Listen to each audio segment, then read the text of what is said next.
Hi everyone, it's Mrs. Briskin here again, ready to present step number 3 of our Zentangle name art project. And what we're going to focus on today is actually drawing each element, each symbol that's currently on your reference page, including the fonts, onto our blank grid page. So in order to do that first, we want to start with box number 1. So take a look at your blank page, locate box number 1, and I want you to do the same thing on your reference page. To make this much easier, we're actually going to fold our page so that only the grid box number 1 is showing. There's many ways you can do this, but the way that I'm going to do this today is first I'm going to fold my page in half with the image side out. And I only want this little box, just box number 1, to show. So you can do this several ways. It's really up to you, but I'm going to just almost make like a little accordion with it, and I'll bend one box at a time, right on the line, until I have just, actually going to try it slightly differently. Here we go. You fold it however you need to. I'm just going to work on this a little bit myself. Okay, because we just want this box to be showing, box number 1. There we go. Okay, you work on it until it is good. Okay, so you see here, I folded my page. Now I only have box number 1 showing. And that's great because I can actually reference it back and forth very easily. Box number 1 on my blank page and then box number 1 on my reference page. There we go. Okay, nice and easy. So to begin, I want you to locate the most obvious object or item that's in that box. So in this case, for me, it's the Mardi Gras beads. And when I look at this whole rectangle, this whole box, and it's matching nicely on the other side, I say to myself, where do the beads actually start? Like, where do they actually begin within this whole box? And you might be able to see this. I actually made a mini grid inside the box itself. And you can do this right now. Make a line that divides the box in half vertically and also horizontally. Draw straight through. This is going to help you as well. And then half of a half. This is just like when we folded the page. You don't have to really measure, just guesstimate, because these are going to become visual cues to locate where everything actually is in the grid. And then, once again, you can actually do the same kind of thing very lightly. Do this lightly in your blank page. And these lines will get erased later, so don't worry about it. Okay, here's half of a half within this box. And once again, half of a half. Okay, so now we have a grid. Why is this so much easier? Because we can say to ourselves, where do those beads begin? And I would say, okay, if this is number 1 box, right underneath it, we can see that the beads begin about halfway into this bottom left box. And if you want to take this a step further and make it easier for yourself, again, you can even number these boxes in this mini grid. So here we go. I make a little dot for myself, and I'm actually going to slide this over to that very first box. So we're literally looking back and forth. Here's a dot, and then I'm going to make a dot where those beads begin. And then I say to myself, okay, within this very first box right here, where do the beads continue? Where do they end up within this box? And you can lightly draw a line and then make a dot to where it continues. And I'm going to do the same thing here, and I can really easily see it. I can match it up and say, okay, right about here is where that line continues. And then those beads continue into the bottom second box, right over here. and I can make a dot on the line and say, okay, that's approximately where my beads are going to continue into the next box. And now I see that they're going into the upper section right up here. So if we count, this is 1, 2, I'm going to label these right now. 1, 2, 3, 4. This will be 5, 6, 7, 8. And I'll do it here as well. We can erase these numbers later.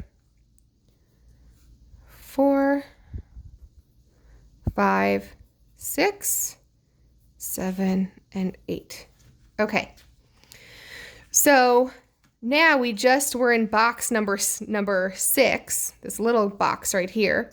And you'll notice that the beads continue into box number 2. So we want this line to continue up, and I make corrections as I go. Like if this line needs to extend up a little bit more, I'm gonna do that. So here's box number 2 where the beads continue. I make a dot. It really is just connecting the dots. And now I can see these beads go right through box number 3 from the left to the right. And I say to myself, where approximately on the line is it? Because like if this is halfway, it's just a little bit above the halfway mark on the line. Like if this is half, it's just a little bit higher. And I connect that line. And finally, I could see that my beads continue on into box number 4 on the top portion. And I see it's curving. And it goes right into my box number 4. I would say about a quarter of the way down. It's definitely less than half. This is about halfway. Here's about a quarter. And I'm going to connect that line. Okay, we're just kind of drawing this loosely and lightly. We're not married to our drawings yet. So no need to worry, and we edit things as we go. And then I say to myself, okay, so I kind of got like the upper portion of how the beads are moving and how they're angled, the line that's created. And now I want to capture the lower portion of these beads at the bottom. And I'll look and say to myself, all right, so the bottom beads, the strand here, starts in box number 6, at the bottom of box number 6. And when I look at the left line to the right of the box number 6 on the bottom, this bead touches about halfway. So now I'm going to locate box number 6, match it up. Here's box number 6. Here's box number 6. Make a little dot at the halfway point. Let's make it a little darker. Right there. And I can see that the beads will continue in box number 6, and they'll end up a little less than halfway to the top of that box. So if I go like this, a little less than halfway, I see that's where it goes. And those beads will continue into box number 7, and they touch the top of that box a little less than halfway. So if this is from like the right-hand side, it's like about a quarter of the way in. So here's the same location in number 7. I'll make a little dot for myself, an approximation, and I could see, okay, I'm going to connect them right there. And I will continue along. I could see right above box number 7. I'm going to zoom in a little bit. Okay, right above box number 7, going into its box 3 right above it. There's a little tiny triangle that gets created where the line continues between box 3 and 4. Okay, here's between box 3 and 4. There's that little line that continues right there. And then it finishes in box 4. Here's where it finishes at the bottom. And once again, I think this is like a little less than a quarter of the way from the bottom to the top. So I think that's approximately over here. And I will connect them as well. Okay, so now when I'm really looking at the two sides together,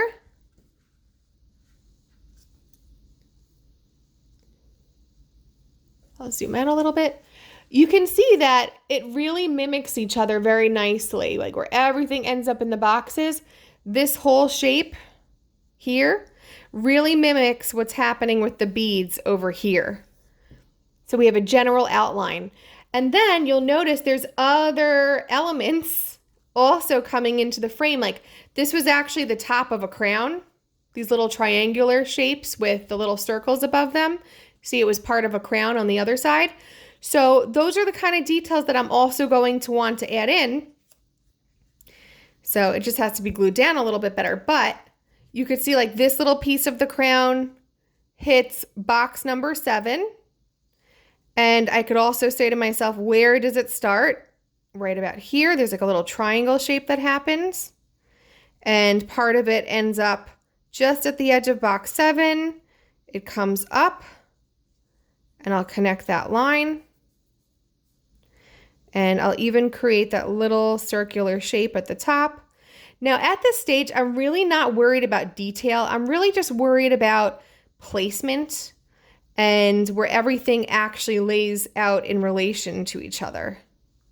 So I can also look at box number 8 and see this tiny piece of a crown here. Might be a little hard to see on camera, but it starts a little bit of the ways in at the bottom of 8. There's a little triangular shape. And I'm just taking my time. I'm drawing that general circle shape. There are other details, but we'll get to that later. And then the final piece of the crown that shows in box number 1 also is in box number 8. It's connected to the small little triangle. And I could see that this shape continues all the way up. And part of it ends on the edge of the right-hand side of number 8. So I could even make a little dot here to connect.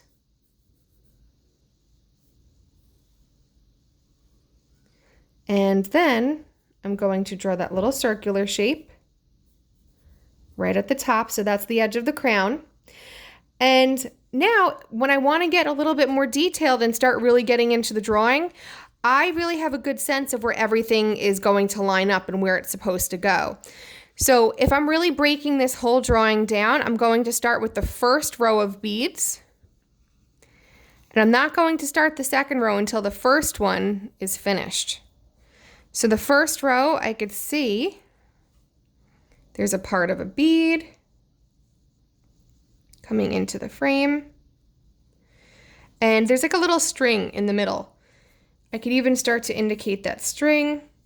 And I'm going to start to draw the circular shaped beads right on the line as I go. Just one at a time. Take my time with it. And continue on.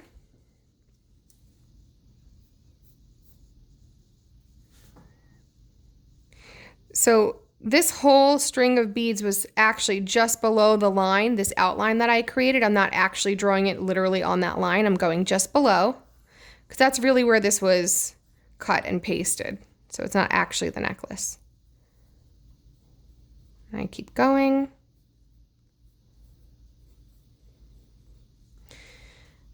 And you guys can also slow down the process for yourself, just one piece at a time. Each little individual shape leads to the next. And it's interesting, as I'm observing these beads, I could see that they're not perfect circles. They're kind of flattened, a little oval-like even,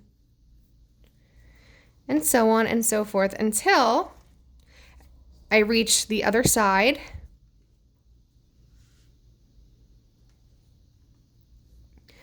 Just going to continue this little line.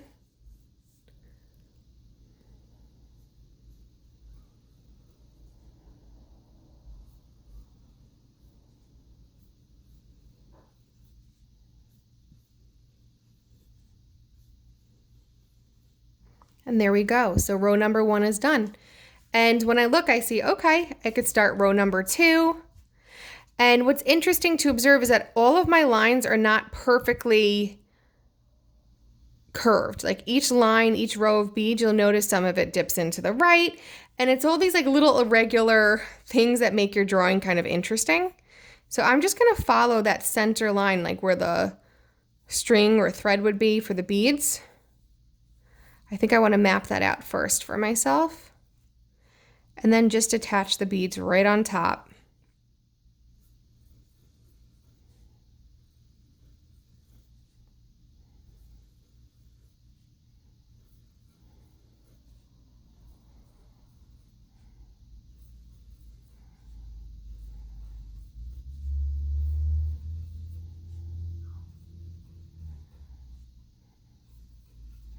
I'm even noticing some of these beads are actually overlapping the ones in the row before. Okay, and then finally, here's the last set. And it's interesting, you can even see like where these beads are in relation to each other in each row. You want to observe that nice and carefully. Some of them touch. Some might be lower than in the row next to it. So those are the kinds of things that I'm trying to observe as I'm going. And I'm noticing that as I'm drawing, this previous line that I drew is kind of getting in the way a little bit. So you can erase as you go. You do what you need to do.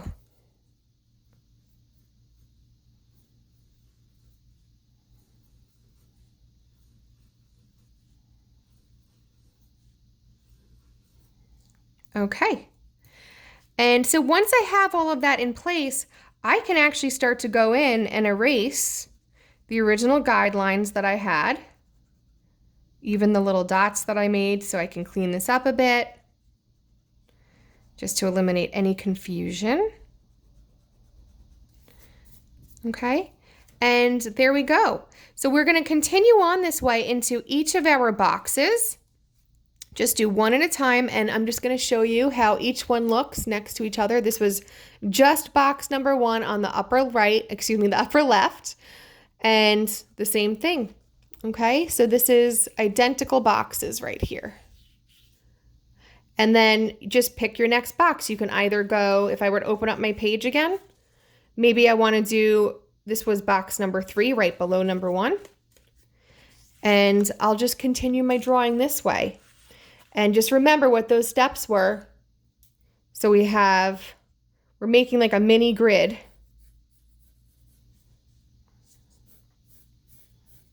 Inside each box to make it a little easier for ourselves. So this was a halfway line. This was half of a half, half of a half, and then half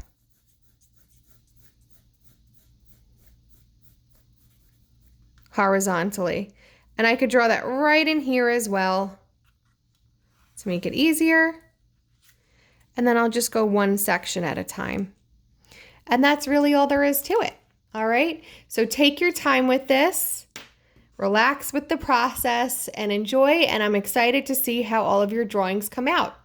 And just for now, you could focus on the most basic shapes. You don't have to get detailed.